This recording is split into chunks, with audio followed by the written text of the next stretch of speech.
আসসালামু আলাইকুম সবাই। আশা করি যে যেখানে আছেন ভালো আছেন। আজকের এপিসোডটা একটু ভিন্ন। আমি এখন যুক্তরাষ্ট্রের পেনসিলভেনিয়ার মাঝামাঝি একটা জায়গায় ওয়ারেন শহরে দেখা করতে যাচ্ছি এক বহুদিনের পরিচিত বড় ভাই এবং ভাবির সাথে।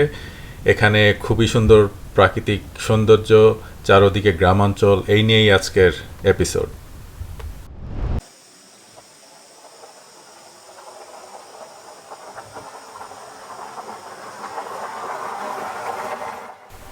আনুমানিক 12 একর জমির উপর এই বাসা। চারদিকে খোলা মাঠ, গাছপালা, ফুল এবং বিভিন্ন রকম পাখি। এরকম একটা সুন্দর দিনে এখানে আসতে পারা মানে আমার জন্য এটা যেন একটা ভেকেশন।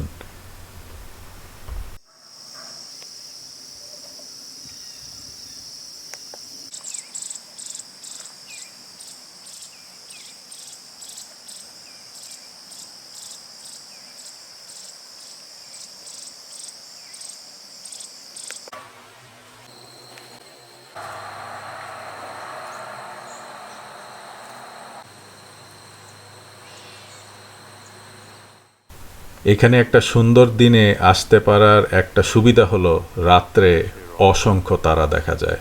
লক্ষ লক্ষ তারা। এইটার অপেক্ষায় আমি আছি, কিন্তু জানি না কি হবে। আকাশে অনেক মেঘ দেখা যাচ্ছে। সূর্য ওইদিকে অস্ত যাবে পশ্চিম দিকে। আর ভাগ্য যদি ভালো থাকে মিডিয়ার শাওয়ার হবে ঠিক ওই দিকে। আর মিল্কি ওয়ে আজকে অনেক মেঘলা, আপনারা দেখতে পাচ্ছেন ওইদিকে। মিল্কি ওয়েটা ঠিক এইভাবে যাবে সারা রাত, এরকমভাবে ঠিক উপরে ওইদিকে যাবে, ঠিক অ্যান্টেনার উপরে এইভাবে যাবে। দেখা যাক কি হয় এখন।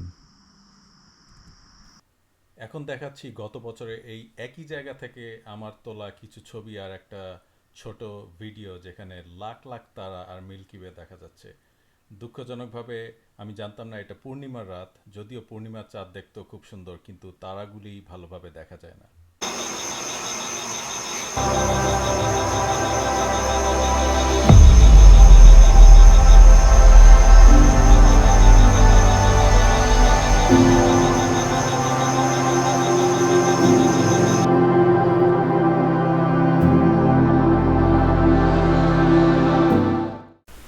এখন সকালবেলা 7:30টার মতো। চলেন প্রথমেই আপনাদেরকে অনেক উপর থেকে এই অঞ্চলটাকে দেখাই। চারদিকে কুয়াশাচ্ছন্ন। গরমের দিন হলেও আগের রাত্রে একটু বৃষ্টি হওয়াতে এই সময় কুয়াশায় ঢাকা চারদিক। এটা খুবই স্বাভাবিক এই অঞ্চলে। এখান থেকে আধা ঘন্টা পূর্বের দিকে গেলেই আপনি দেখতে পাবেন অ্যালিগেনি ন্যাশনাল ফরেস্ট। এই ন্যাশনাল ফরেস্ট পেনসিলভেনিয়া থেকে নিউ ইয়র্ক পর্যন্ত চলে যায়।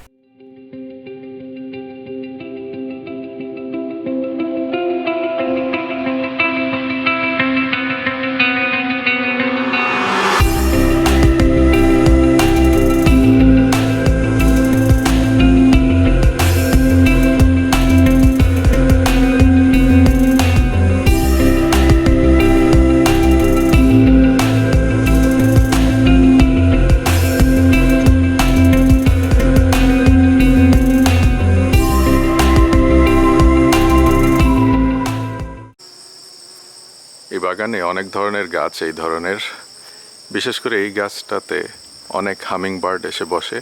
হামিং বার্ডের বাংলা শব্দ আমার বা বাংলা অনুকরণ আমার জানা নেই, কিন্তু আপনাকে একটি ভিডিও ক্লিপে দেখাবো। অ্যাকচুয়ালি কথা বলা মাত্রই আমার আশেপাশে কিন্তু কতগুলি ছোট ছোট হামিং বার্ড ঘোরাঘুরি করছে। যা হোক, এটা আর একটা আপেল গাছ।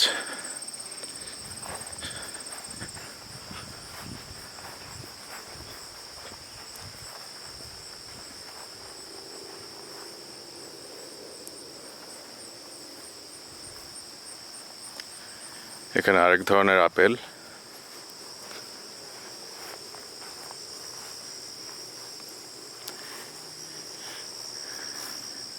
এই আপেলগুলি অনেক নিচে থাকে, ঝুলে গাছ থেকে।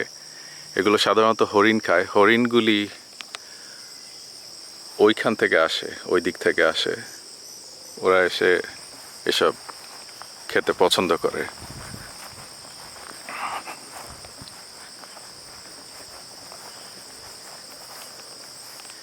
এটাকে বলা হয় পিচ। বাংলায় কি নাম সেটা আমার এই মুহূর্তে জানা নাই। একটা ছিঁড়ে দেখি কেমন লাগে। খুব সুন্দর। আরেকটা ব্যাপার হলো, এটা হচ্ছে একদম অর্গ্যানিক, এর মধ্যে কোনো কেমিক্যাল দেওয়া নাই। তাই 2-3 দিনের মধ্যে এই ফলটা যদি খাওয়া না হয় এটা পচা শুরু করবে, যেটা আপনি গ্রোসারি স্টোর থেকে কিনলে একই ব্যাপারটা হবে না।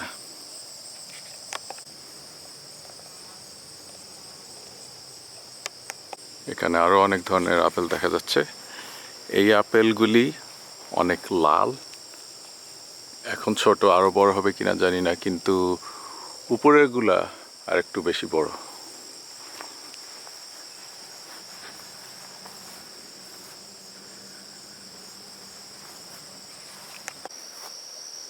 এই আপেলগুলি সবুজ।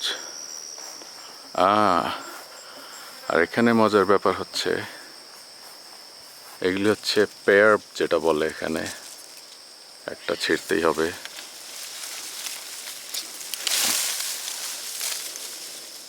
এটা ভালোই টেস্টি হবে, অনেকগুলি পেয়ার এখানে।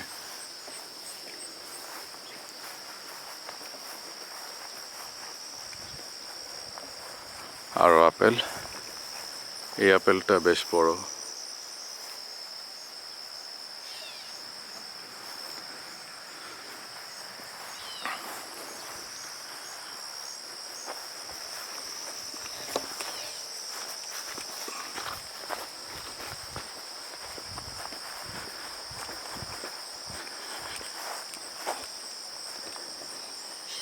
এখানে এই পর্যন্ত সবচেয়ে বড় আপেল এগুলি।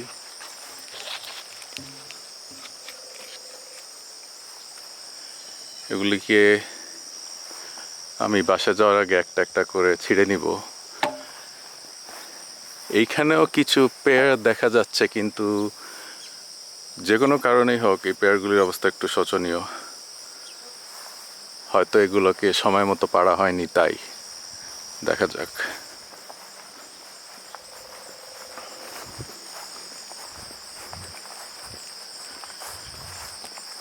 এখানে কিছু শাকসবজির ব্যবস্থা।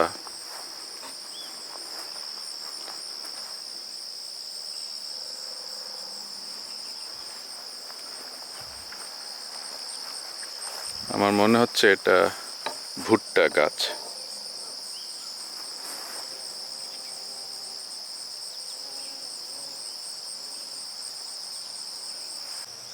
এখানে অনেকগুলি পেয়ার একসাথে।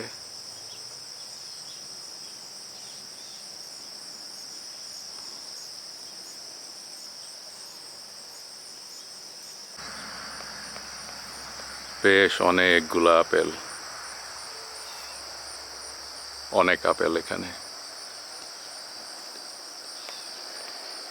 এই একই জায়গাতে গ্রীষ্মকালে যখন আকাশ একদম ক্লিয়ার থাকে রাত্রেবেলায়, এখান দিয়ে কোটি কোটি তারা দেখা যায়, যেটাকে মিল্কি ওয়ে সাধারণত বলা হয়। ওই তারার ব্যান্ডটাকে দুঃখজনকভাবে গতকাল রাত্রে এটা দেখা সম্ভব হয়নি।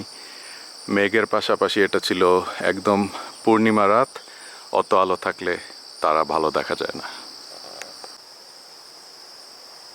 এটা আমেরিকান লাউ বলা চলে।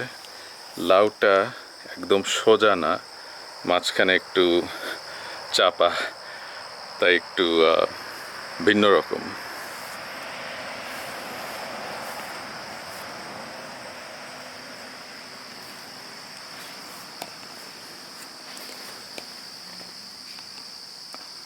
মরিচ গাছ ওখানে হচ্ছে, মরিচ এখনো পুরোপুরি শুরু হয়নি।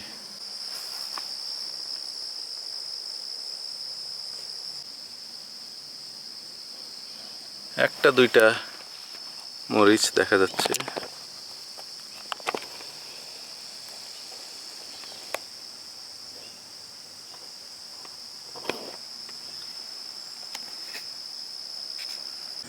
আজকে কিছু ফল না ছিঁড়ে নিলেই নয়, এরকম অভিজ্ঞতা আমার হয়নি অ্যাকচুয়ালি। তো নিয়ে আমি এখানে রাখবো। কিছু পিচ নিব আর বেশ কিছু আপেল নিব আর পেয়ার নিব, দেখা যাক কি হয়।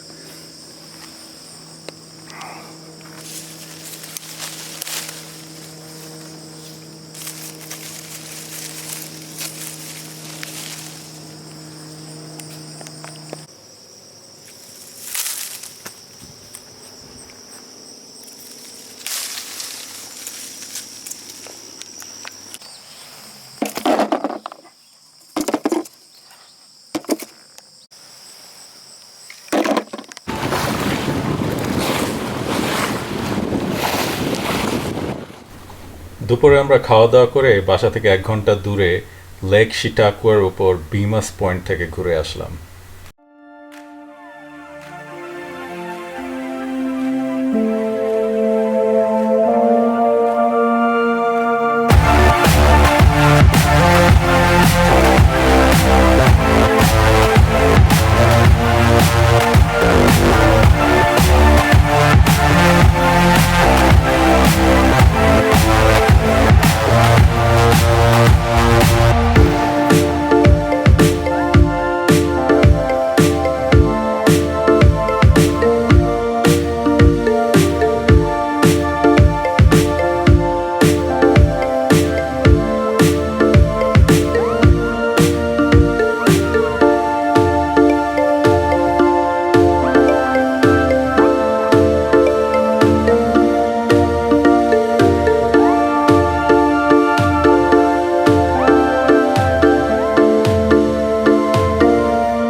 এখন ফিরে যাওয়ার সময়, কিন্তু তার আগে কাঁচা রাস্তার উপর দিয়ে একটু ধুলা না উড়ালে মজা হয় না।